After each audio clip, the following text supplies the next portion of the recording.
सबसे पहले बात कर लेते हैं फौजी अदालतों में सिविलियंस के ट्रायल के हवाले से। तो सुप्रीम कोर्ट ने फौजी अदालतों में सिविलियंस के ट्रायल के खिलाफ केस की समाअत के लिए फुल कोर्ट बनाने की इस्तदा मुस्तरद कर दिया। चीफ जस्टिस ने इस हवाले से रिमार्क्स भी दिए। उन्होंने कहा कि हम अपना काम जारी रखेंगे, किसी को पसंद आता है तो ठीक है, नहीं आता तो तब भी ठीक है। अच्छा अली, इसमें एक और ये वाला फैक्टर है कि जो इस्तदा मुस्तरद की है उसके पीछे की अगर हम बात करें तो उसके पीछे वजह यह बताई जा रही है क्योंकि बहुत सारे जजेस दस्तयाब नहीं है, छुट्टियाँ चल रही हैं, तो ये वजह बताई जा रही है। बिल्कुल, सुप्रीम कोर्ट में फौजी अदालतों में सिविलियंस के ट्रायल के खिलाफ केस की समाअत के लिए फुल कोर्ट बनाने की इस्तदा को मुस्तरद किया जा चुका है। रिपोर्ट देखते हैं, इस हवाले से तमाम तर मामले को समझ लेंगे। सिविलियन के फौजी अदालतों में ट्रायल के खिलाफ दरख्वास्त की समाअत कल तक के लिए मुलतवी कर दी गई है। दौरान समाअत जस्टिस याहिया अफरीदी ने इस्तफसार किया जो ज़ेर हिरासत 102 अफराद हैं उनके ट्रायल की अदालत में होंगे। अटॉर्नी जनरल ने जवाब दिया कि मिलिट्री कोर्ट्स में इन अफराद का ट्रायल होगा। जस्टिस मुनीब अख्तर ने पूछा, सिविलियन के लिए मिलिट्री कोर्ट्स एक मुतवाज़ी जुडिशल सिस्टम नहीं होगा? चीफ जस्टिस ने कहा कि अगर फौजी अदालतों के बाद आईनी अदालत में अपील का हक दिया जाए तो क्या होगा। बिल्कुल, उन्होंने मजीद कहा कि क्या ऐसी सूरत हाल में मिलिट्री कोर्ट्स आर्टिकल 175 के ताबे आ जाएंगे। जस्टिस आयशा मलिक ने कहा कि मुल्क शहरियों के बुनियादी हुकूक तो आइन के आर्टिकल 175 से बनी अदालत में ही होते हैं, फौजी अदालतों में शहरियों को ये हुकूक कैसे मिलेंगे।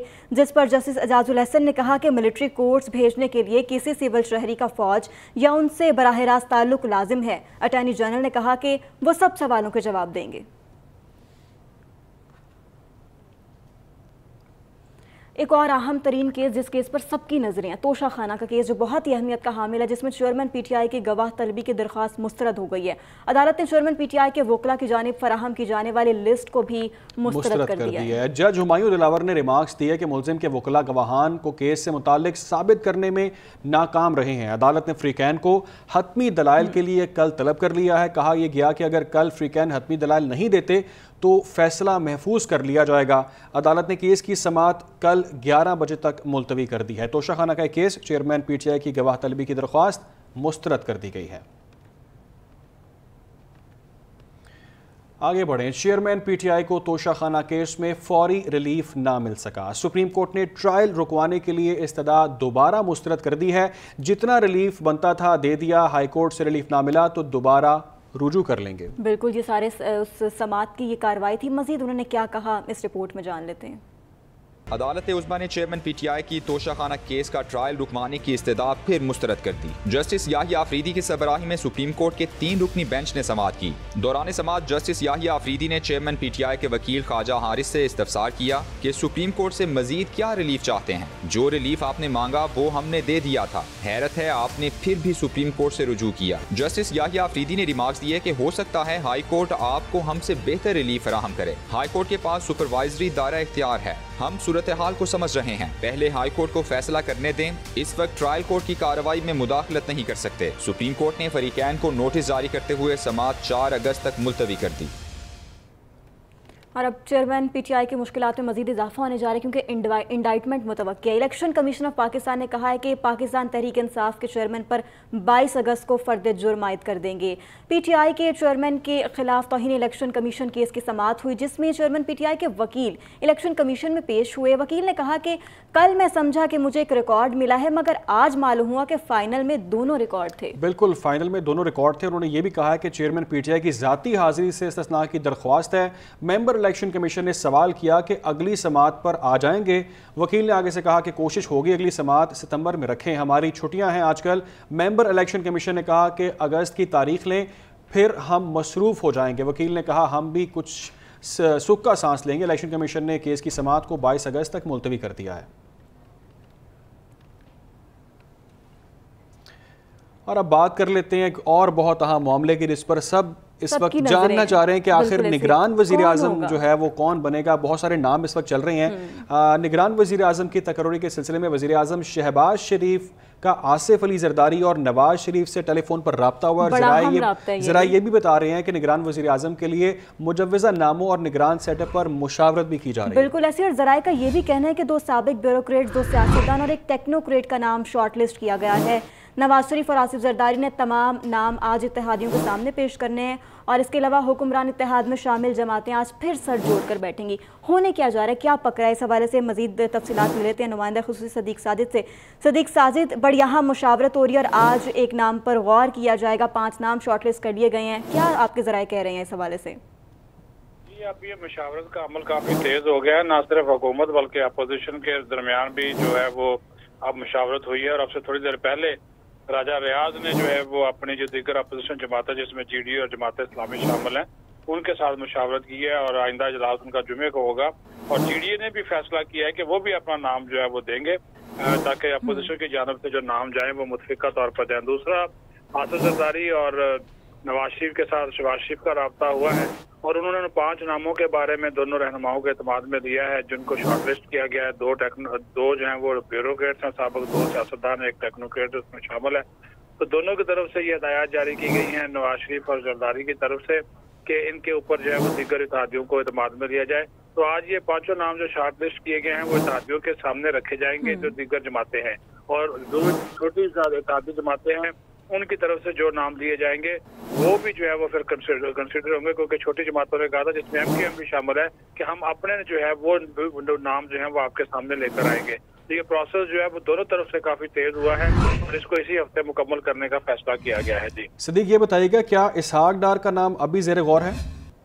जी बिल्कुल ज़ेर गौर है। इसहाक डार का नाम भी ज़ेर गौर है, शाहिद खकान अब्बासी का नाम भी ज़ेर गौर है। मुस्लिम लीग नून के हल्कों में उनका नाम जो है वो बिल्कुल जो शॉर्ट लिस्ट हुए हैं हमारे ज़राए के मुताबिक उसमें भी उनका जो नाम है वो शामिल है।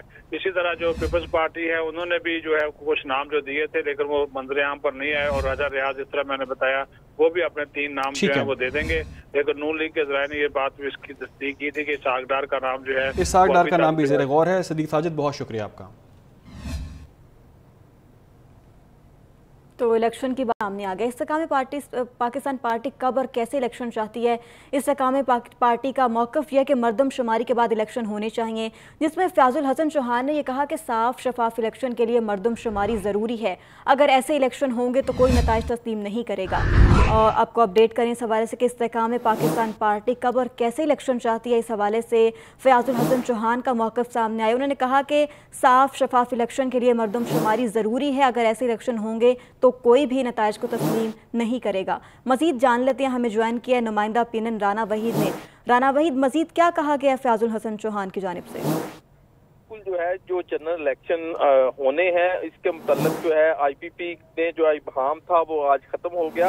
IPP का मौक़िफ़ जो है वो इलेक्शन के मुतल्लिक जो है वो बिल्कुल वाज़ेह है कि जब तक मर्दमशुमारी नहीं होती तब तक साफ और शफाफ इलेक्शन जो है वो नहीं हो सकते। पहले MQM की जानिब से भी ये मौक़िफ़ सामने आया था और ये दीगर सियासी जमातों की जानिब से भी जो मौक़िफ़ आ चुका है, लेकिन अब IPP जो इस्तेकाम पाकिस्तान पार्टी है उनकी जानिब से भी ये कहा गया है कि जब तक मर्दमशुमारी नहीं होती इलेक्शन जो है वो साफ और शफाफ नहीं होंगे। अगर इलेक्शन हो भी जाते हैं इस मर्दमशुमारी के ऊपर तो कोई भी जो है इस नताइज को तस्लीम नहीं करेगा। फ़याज़ुल हसन चौहान ने PNN से गुफ्तगू करते हुए बताया कि पहले दिन से जो है जो IPP है उसका ये मौक़िफ़ है कि इलेक्शन अगर होने हैं तो फिर मर्दमशुमारी के बाद हों। तो अब MQM का मौक़िफ़ भी पहले यही था, अब भी उनका मौक़िफ़ यही है। तो अब जोर पकड़ता जा रहा है ये मामला मर्दमशुमारी वाला कि जब तक मर्दमशुमारी नहीं होगी तो इलेक्शन जो है ये साफ शफाफ जो है वो नहीं होंगे। जी ठीक है, मर्दमशुमारी के हवाले से बड़ा तफसीली मौक़िफ़ उनका सामने आया। बहुत शुक्रिया राना वहीद, आपने हमें तफसीलन अपडेट किया। इलेक्शन होने हैं और बिल्कुल होने हैं। वज़ीर आज़म ने कहा है कि इंतखाबात नई मरदमशुमारी के तहत होंगे। इस बयान के बाद क्या आम इंतखाबात 90 रोज़ में हो पाएंगे या नहीं, इस हवाले से किरण खान की रिपोर्ट देखिए।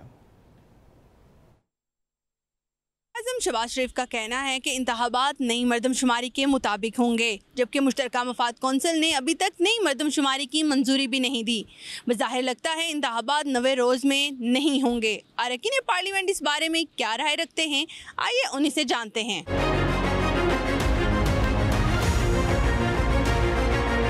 कुछ सियासी जमातों का ये मुतालबा है कि नई मरदमशुमारी के बाद नई हल्का बंदियाँ हों और उसके बाद इलेक्शन हो, तो ऑब्वियसली इलेक्शन थोड़े आगे जा सकते हैं। हर सियासी जमात को नए मर्दमशुमारी पे कोई ना कोई एतराज़ है और इनको कंसेंसस के साथ इनको हल करना होगा। पिछला जो इंतखाबात हुए थे वो भी इस शर्त के तहत हुए थे कि अगले जो इंतखाबात होंगे वो नई मर्दमशुमारी पे होंगे।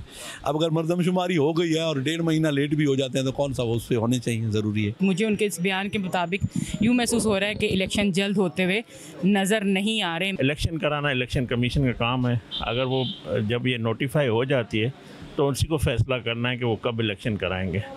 तो मैं समझता हूँ वज़ीर-ए-आज़म साहब ने जो बात की है उसकी मैं मुकम्मल तायद करता हूँ। अरकान पार्लियामेंट का कहना है अगर नई मर्दमशुमारी नोटिफाई हो जाती है तो फिर इलेक्शन नई मर्दमशुमारी के मुताबिक होना आईनी तकाजा है।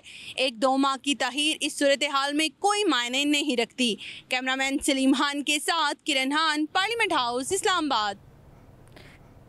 दूसरी जानिब साबिक वफाकी वज़ीर असद उमर कहते हैं कि एक तरफ इलेक्शन शेड्यूल जारी हो रहा होगा तो दूसरी तरफ PTI के खिलाफ केस की समाअत होगी। तमाम सियासी जमातों को इलेक्शन कमीशन पर एतमाद होना चाहिए। वो इलेक्शन कमीशन के बाहर मीडिया से गुफ्तगू कर रहे थे। उन्होंने मजीद क्या कहा, सुन लेते हैं।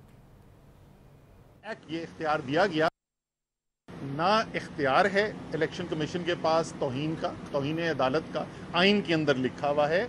ये ज़रूर ठीक बात है कि इलेक्शन एक्ट के अंदर ये इख्तियार दिया गया, लेकिन बड़ा मुरव्वजा असूल है कानून का कि आइन के अंदर अगर कोई चीज़ है और उससे कोई कानून में कोई चीज़ मुतसादम होती है तो जो आइन में लिखा है वही हावी होता है।